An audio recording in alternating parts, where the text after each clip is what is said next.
Hello students, career point education के YouTube platform पर एक बार फिर आपका स्वागत है। एनसीएल 2020 रिक्रूटमेंट एग्ज़ाम के तहत जितनी भी प्रोसेस की गई, जैसे कि नोटिफिकेशन, फिर एग्ज़ाम रिजल्ट, डॉक्यूमेंट वेरिफिकेशन, जितनी भी प्रोसेस की जा रही हैं उसकी जानकारी हम अपने चैनल के माध्यम से आपके सामने लेकर आ रहे हैं।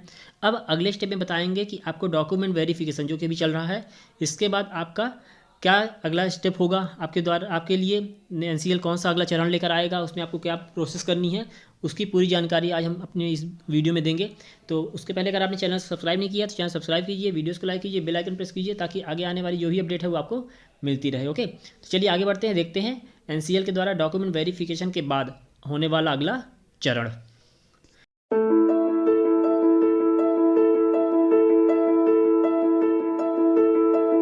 तो अगले स्टेप में आपको क्या होगा, डॉक्यूमेंट वेरिफिकेशन के बाद में आपको ज्वाइनिंग लेटर दिया जाएगा। अब उसमें क्या होगा, आपको अभिप्रमाण फॉर्म भरकर साथ में देना होगा, मतलब कि एक बायोडेटा फॉर्म भी आपको साथ में भरकर देना है। अब उसमें क्या है, सबसे पहले देखिए एक चेतावनी लिखी हुई है, दो चेतावनी लिखी हुई है। इसका मतलब साफ साफ है कि उम्मीदवार द्वारा असत्य सूचना देना या तथ्ययुक्त सूचना को दबाना उसकी अयोग्यता मानी जाएगी और वह सरकारी सेवा के अनुपयुक्त होगा। ये बहुत ही बड़ी चेतावनी है आपके लिए कि अगर आप ज्वाइनिंग लेने जा रहे हैं, आप जॉब पा रहे हैं एनसीएल में, तो आपको किसी भी प्रकार की अपनी गलत सूचना या तथ्ययुक्त सूचना को दबाना नहीं है। चाहे आपकी शादी को लेकर हो, चाहे आपकी पिछली नौकरी को लेकर हो, आपकी चाहे न्यायिक प्रक्रिया जो भी आपके खिलाफ कोई कार्रवाई की गई हो तो उसको लेकर हो, तो जो भी चीज़ें हैं आपको यहाँ पर साफ अक्षरों में स्पष्ट रूप से अंकित करना है, यहाँ पर दर्शाना पड़ेगा। अगर आप उसको छिपाते हैं और भविष्य में किसी प्रकार से दोष सिद्ध होता है, आप उसमें गलत पाए जाते हैं, तो आपके खिलाफ कानूनी कार्रवाई की जा सकती है। ठीक, पूर्ण रूप से भरा हुआ फॉर्म जांच करने के बाद यदि उम्मीदवार निरुद्ध दोष सिद्ध विवर्जित हुआ है तो ब्यौरा केंद्रीय लोक सेवा आयोग या जिस अधिकारी के पास अभिप्रमाण फॉर्म पहले भेजा गया है उन्हें तुरंत ही दिया जाना चाहिए, अन्यथा यह उम्मीदवार द्वारा तथ्ययुक्त सूचना को दबा देना माना जाएगा। तो ये चेतावनी है आपके लिए कि आप अपनी किसी प्रकार की सूचना को, किसी प्रकार की जानकारी को छिपाएं नहीं, साफ साफ अक्षरों में इस बायोडेटा फॉर्म में आप फिल करके अगले एनसीएल को सौंपें। फिर यहाँ पर आपको अपने पासपोर्ट साइज़ की फ़ोटोग्राफ लगानी है और उसको अटेस्ट कराना है किसी गस्टेड ऑफिसर से, और उनकी ऑफिशियल सील भी उस पर होनी चाहिए। अब दूसरी चीज़ है कि इसके बाद इस फॉर्म में आपको विभिन्न प्रकार की जानकारी मांगी गई है, आपका नाम, आपका पता, आपका घर का पता, पूर्ण पता, फिर यदि पाकिस्तान निवासी है तो उस देश का पता और भारतीय संघ में प्रवचन की तिथि।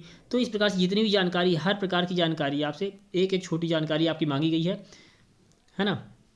फिर उसी में नीचे देखेंगे आपके क्या माता पिता, पत्नी, भाई बहन, पुत्र पुत्री, जो भी चीज़ें हैं उनकी सबकी जानकारी मांगी गई है।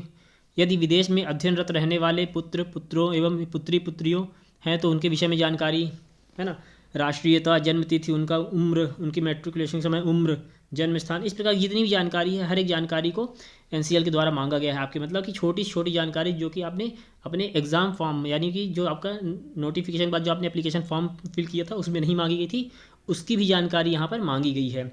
आपके नियोजन, यानी कि आप किसी भी केंद्रीय, राज्य सरकार, अर्ध सरकारी, क्वासी सरकारी निकाय या स्वायत्त निकाय, सरकारी उद्यम या प्राइवेट फर्म संस्था में नियोजित हैं या कभी थे, तो उसकी भी जानकारी आपको देनी है। मतलब कि आपके अगर कहीं पर आपने कभी जॉब की है, तो अगर जॉब कर रहे हैं या कभी जॉब किए थे तो उसकी भी जानकारी आपको यहाँ पर देनी है। क्या आप पूर्ववर्ती सेवा भारत सरकार, राज्य सरकार या राज्य सरकार द्वारा संचालित नियंत्रित उद्यम, स्वायत्तता निकाय, विश्वविद्यालय निकाय के अधीन थी? क्या आपने केंद्रीय सैनिक सेवा, स्थायी सेवा के नियम 1965 या कोई अन्य संगत कानून के तहत सेवा त्याग है तो 1 महीने की सूचना देने के समय आपके विरुद्ध कोई अनुशासनिक कार्यवाही, किसी भी आरोप के लिए आपके आचरण स्पष्टीकरण या उस तिथि से जब आपकी सेवा वास्तव में समाप्त हुई हो बाकी थी। तो इस प्रकार जितनी भी जानकारी है आपसे संबंधित हर जानकारी को यहाँ पर मांगा गया है। क्या आप कभी गिरफ्तार हुए थे, क्या आप कभी चालान हुआ है, क्या आप कभी जेल गए, क्या आप कभी न्यायालय द्वारा जुर्माना किया गया, इस प्रकार की जानकारी भी यहाँ पर मांगी गई है। तो यहाँ भी आपको कोई जानकारी अपनी छिपानी नहीं है। अगर कोई न्यायिक आपके खिलाफ प्रक्रिया हुई है या चल रही है तो उसकी भी जानकारी आपको देना है। आप अपने क्षेत्र के 2 जवाबदार व्यक्तियों के नाम और संदर्भ दें जो आपको जानते हों। तो आपको पहचानने वाले किन्हीं 2 जवाबदेह व्यक्तियों के नाम भी देने पड़ेंगे जो आपकी पहचान कर सकें। फिर इसके बाद आपके यहाँ पर उम्मीदवार के हस्ताक्षर, पद नाम, तिथि, संस्थान, योगदान की तिथि, इस प्रकार से आपकी पूरी जानकारी मांगी गई है। फिर आगे देखें, इसी प्रकार से पहचान का प्रमाण पत्र भी आपको देना है जो आपको पहचान करेगा कोई अधिकारी के द्वारा, जिसके द्वारा आप इस फॉर्म को भरवा रहे हैं। फिर इसके नीचे बायोडेटा फॉर्म दे रखा है।